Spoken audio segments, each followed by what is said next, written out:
No, I did not see it coming.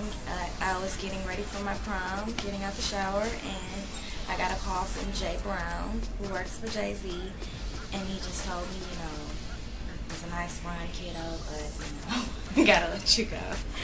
So that was the end of it, and I just kept it to myself for like 6 months. I didn't want to tell anybody because I didn't want to deal with the questioning and all of that, so I just kept it to myself, and finally people started hearing it through the grapevine. You kind of had like a mentor relationship with Jay-Z during that time? Yeah, he was definitely a mentor. He was like a father figure. This lady up the rock. She's the princess. The princess. Yeah. Okay, and what sets her apart as an artist from other R&B vocalists, female, that you think? I just say, like, she's young, you know what I'm saying? So the integrity and the truth in what she's saying, you know what I'm saying, mixed with how she's really a sweet, innocent girl if you speak to her, you know what I'm saying? But she's seen a lot, so her twist on it and her take on it is unique. Do y'all remember how quickly Teairra Marie disappeared from the music scene? One minute she was the princess of Rockefeller with all the options laid out in front of her, and the next, she's kicked to the curb by Jay-Z while Rihanna, a fresh face from the Caribbean, is propped up as the next big thing. And if Jay-Z and Beyonce think that they're going to get away with what they did just because Rihanna came out to be such a big star, then they are in for a rude awakening because Teairra Marie is still holding grudges. There's always been talks about how Beyonce basically derailed her career because she saw Teairra as a threat. Well, let's break down what really happened between them. Rihanna,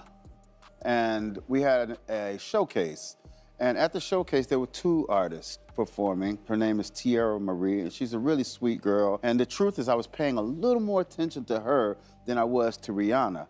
After the showcase, Beyonce just gave me one of those looks, and he said, that Rihanna girl, she's a beast. And she looked away, right? And I was like, so I did a Rihanna double take. But it wasn't as though I didn't believe in Rihanna. I love that girl, right?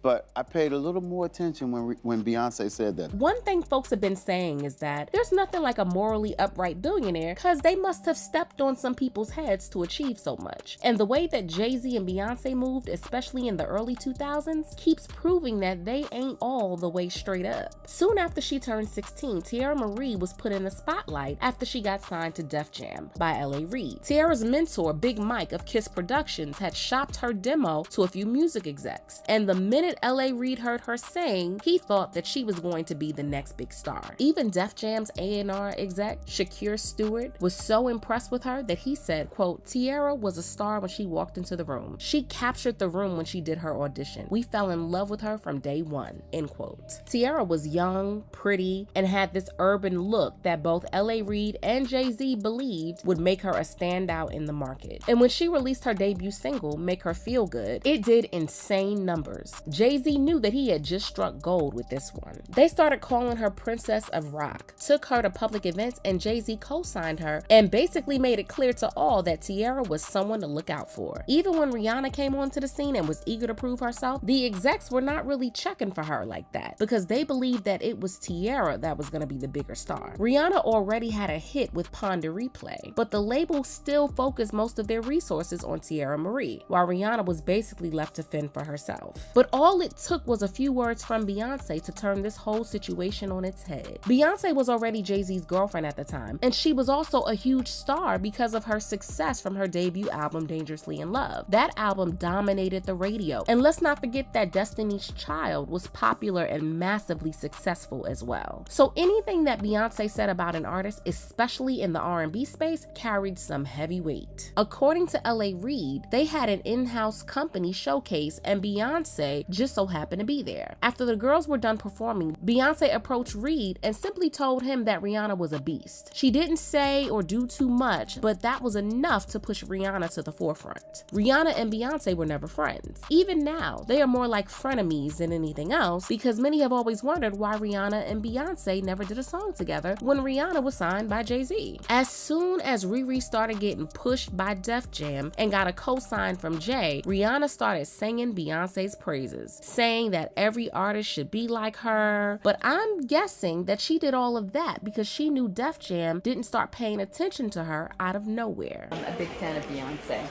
I love her. And so has she given you any kind of advice or... Yeah, she actually wrote me this cute little letter, and she signed it with her autograph. It was so cute. When I first met her, and she wrote, she was telling me, just let loose when you perform and just have fun and be in control. Definitely. I just thought she was, well, the first thing I saw, you know, was her beauty and how beautiful she was. And then I listened to her music and I loved her music. She's incredibly talented. I think she's what every female artist should strive to be or strive to be like, you know, because she, despite all her success, she still remains. Right. How was it like meeting her?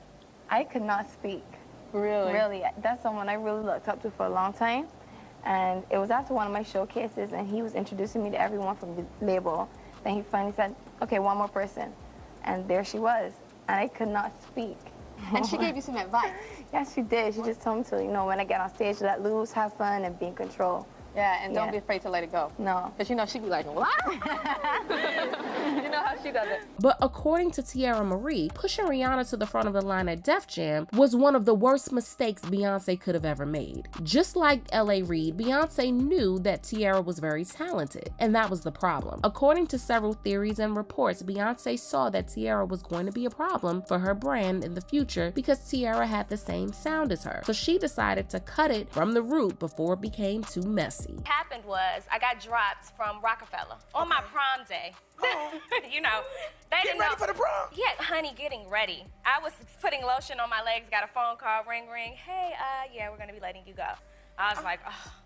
I didn't even tell anybody that day. But, you know, I was depressed for a little minute. I got back up. I was only 18 years of age, so it was time to get back up, get back out there, and you know, just show my resilience. And that's what I'm doing now. And I'm here, new deal with Warner Brothers, for real, so God is good. After the release of her debut single, everyone was comparing Teairra Marie to Beyonce because the two of them were quite similar in their music and performance styles. The comparison between them was so much that Def Jam fed into it by giving Teairra Beyonce's parts in Destiny's Child's Lose My Breath. When her debut album, Rockefeller Records Presents Teairra Marie, dropped, a music critic for the Rolling Stone, Christian Horde, said, quote, apparently Jay-Z just can't get enough of Beyonce. Having scored The Real Deal as his girlfriend, the Def Jam Prez is releasing records from a couple of pretty young things who obviously spent some time studying Miss B's playbook. The debut from Detroit native Teairra Marie is full of Nolesian, crooning, and appeal, end quote. And yeah, that wasn't something Beyonce wanted out there, especially because she was just starting to find her feet as a solo artist. Everyone thought that Rihanna was just going to be this one-hit wonder and fade into the background. So imagine Beyonce's surprise when Rihanna's name is being mentioned in the same conversation as she and some folks even saying that Rihanna might just be the more successful artist. Yikes.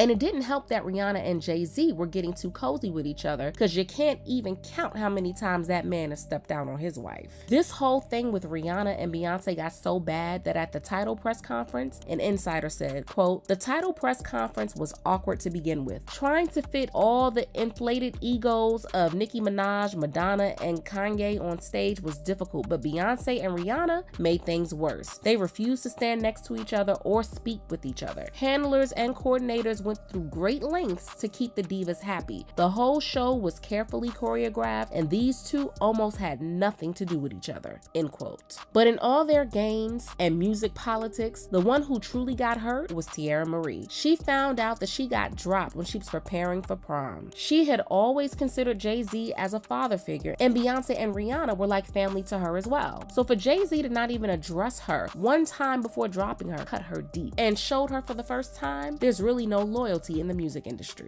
She continued pushing forward by signing a new deal with Warner Brothers and releasing new music, but it never really hit the same. Def Jam tried to sell her as this R&B artist and continued to push this narrative through her second single, No Daddy. But who wants to believe that a 16 or 17-year-old singer knows about that stuff? Folks were a little more forgiving when hip-hop MCs like Foxy Brown rapped about stuff like that, but people weren't really loving the teenaged R&B artists being so out there like that. But what really pushed Teairra Marie's career into a downward spiral was that some radio stations were refusing to play her songs. When her song Sponsor came out, it was was such a bop. It was like all the gold diggers everywhere finally had an anthem, and even if you didn't enjoy the lyrics, that song was an earworm. And with Gucci Mane and Soulja Boy on there, I mean, that song had all the makings of a worldwide hit. But for some weird reason, some shows like BET's 106 & Park refused to play it. And BET even banned her video for that song, saying that it was too detrimental to young women. Like,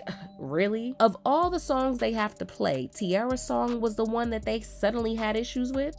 Okay. So when Sponsor didn't break through, Teairra decided to give Love and Hip Hop a try, thinking that it would give her career another boost. But baby, that move hit the final nail in the coffin of what was left of her music career. She was painted as this erratic woman who was always out to cause trouble, and it wasn't a good look for her at all. Her career in music was so sidetracked that Teairra was never really able to reach her full potential, and she always remained this underrated artist who could have done way more. And folks have something to say about it, of course. Quote, Beyonce didn't see Rihanna surpassing her in the way that she did because her vocal ability wasn't as great as Teairra Marie's. But here we are, LOL. She should have kept her mouth shut, end quote. Also, quote, Rockefeller really did my girl Teairra Marie wrong. She really could have been bigger, end quote. And another, quote, whenever that Jay-Z documentary hits, I want to know why they gave up on Teairra Marie. That debut is still everything to this day, end quote. Some might say that Riri had bigger hits than Teairra, even right from the start, but that still doesn't explain why Jay-Z was so quick to drop her. That switch from investing in her to giving her absolutely nothing, even when Teairra was bringing in all that money, really shows that the decision may have been more than a business one. But do you think that we're giving Jay-Z and Beyonce too much credit here? Or does all of the blame for how her career turned out really fall on Teairra Marie? Sound off in the comments. Don't forget to like and subscribe, and I'll see you in the next video. Bye, baddies.